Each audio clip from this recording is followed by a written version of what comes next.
At the ICJ 2023 Jurist Awards of the Year, held at the French Embassy last night, Wiper leader Kalonzo Musyoka sought to clear the air over accusations that the NADCO report was a fraud meant to benefit politicians. Even as we pursue justice and we pursue democratic gains, that is a mission that was given to us, Chair.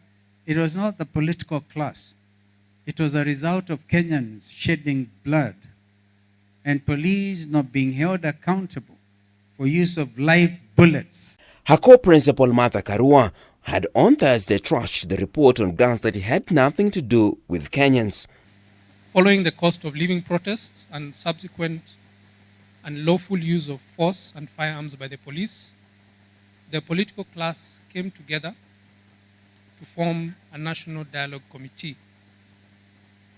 which held public hearings and produced a report on themes including electoral justice and the formation of Prime Cabinet Secretary and Leader of Opposition.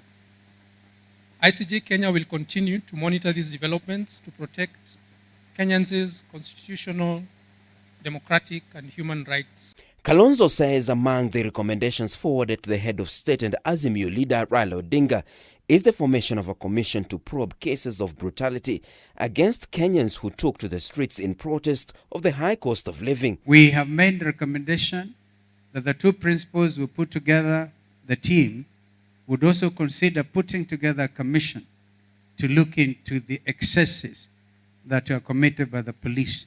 NAC leader Martha Karua decried forceful power takeovers in Africa, terming it as a recession of democracy. There is a trend, especially in Africa, of an constitutional takeover of powers under the pretext of elections, where elections are rigged before your very eyes.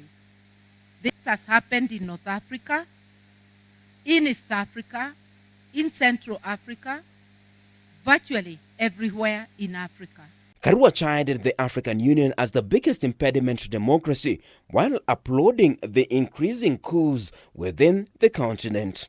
Those coups, unconstitutional as they may appear, are just wresting power from unconstitutional takeovers under the guise of elections. The Speaker's decision to recognize Kenya Kwanza as the majority in the House was also called out. Soon after the elections, those in power moved swiftly to buy members of our coalition and therefore denying us the majority. It would have been, in the worst case scenario, what it is in the US today, where the US Congress is controlled by the Democrats and the Senate by the Republicans.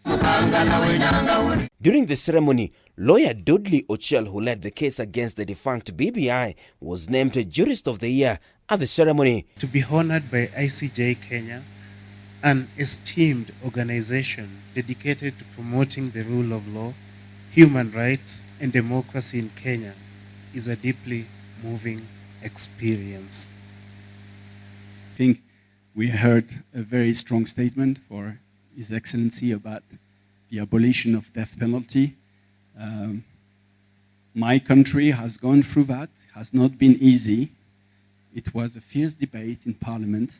He now joins the ranks of Ambassador Rachel Omamo, Samuel Kivuitu, former CJ Dr. Wele Mutunga and David Maraga, Nurdin Haji, Maina Kiai, Martha Karua, James Orengo, as well as Justice Mumbi Ngugi, among others. Martin Opio, K24 TV, Nairobi.